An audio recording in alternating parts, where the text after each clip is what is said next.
ស្រីបងប្អូនទាំងអស់គ្នាថ្ងៃនេះខ្ញុំសូមបង្ហាញនៅ website មួយដែលអាចជួយបង្កើតនៅគំរូឬក៏យើងហៅថា template សម្រាប់ Excel ដែលមានទិន្នន័យមកជាមួយបាទឧទាហរណ៍ថាបងប្អូនចង់បានតារាងទិន្នន័យអីមួយអញ្ចឹងណាបាទហើយពេលខ្លះបងប្អូនអត់មាន idea ឧទាហរណ៍ថាតកតងទៅនឹងការងារ payroll អីចឹងទៅបងប្អូនអត់ដឹងថានៅក្នុងនឹងគឺគេមាន field អីគេខ្លះបាទមានឈ្មោះមានតួនាទីមានអីចឹងណាប៉ុន្តែពេលខ្លះបងប្អូនចង់បានទិន្នន័យអីមួយប៉ុន្តែបងប្អូនអត់មានបាទមានន័យថាបងប្អូនអត់ដឹងថានៅក្នុងនឹងគឺគេមាន field អីគេខ្លះអញ្ចឹងបងប្អូនអាចប្រើប្រាស់ website មួយនេះគឺអាចជួយបងប្អូនបានបាទឥឡូវយើងចូលមកកាន់ website នឹងតែម្ដងបាទអញ្ចឹងបងប្អូនមើលកន្លែងប្រអប់ខាងលើហ្នឹងបងប្អូនវាយនៅពាក្យបញ្ជាទៅដោយឧទាហរណ៍ថាខ្ញុំចង់បានតារាងទិន្នន័យ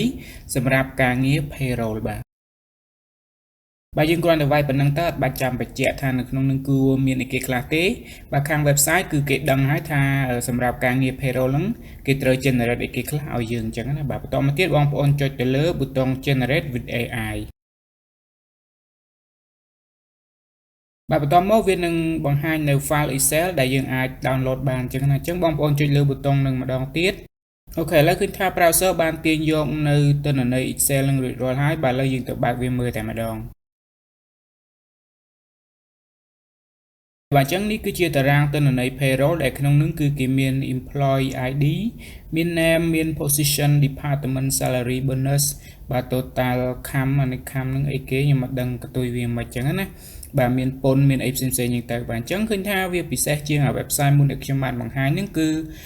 សម្រាប់ website មុនគឺបងប្អូនជាអ្នកដាក់ field ឲ្យខ្លួនឯងក្នុងនោះគួរមាន field អីគេខ្លះអញ្ចឹងណាបាទប៉ុន្តែសម្រាប់ website មួយនេះគឺខាង website នឹង generate ទាំង field ទាំងទិន្នន័យឲ្យយើងតែម្ដង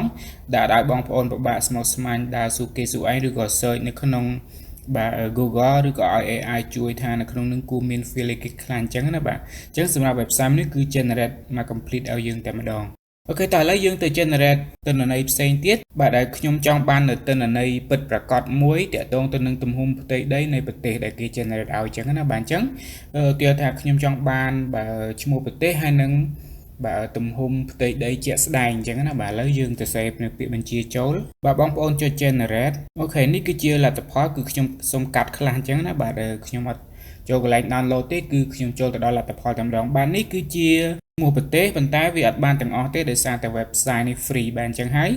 គេបានផ្ដល់មួយចំនួនឲ្យយើងបាទដែលមានឈ្មោះបាទប្រទេសរុស្ស៊ីប្រទេសកាណាដា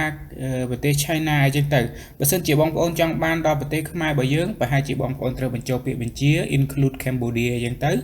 បាទវានឹងបង្ហាញនៅឈ្មោះប្រទេសក៏ដូចជាទំហំផ្ទៃដីជាក់ស្ដែងបាទខ្ញុំក៏បានចូលទៅ search មើលជាក់ស្ដែងខ្ញុំចង់ដឹងថាតើទិន្នន័យនេះពិតប្រាកដឬក៏យ៉ាងណាបាទឃើញថាលទ្ធផលនោះគឺទិន្នន័យដែលគេបានបង្ហាញនេះគឺពិតជាក់ស្ដែងពិតប្រាកដមែនបាទ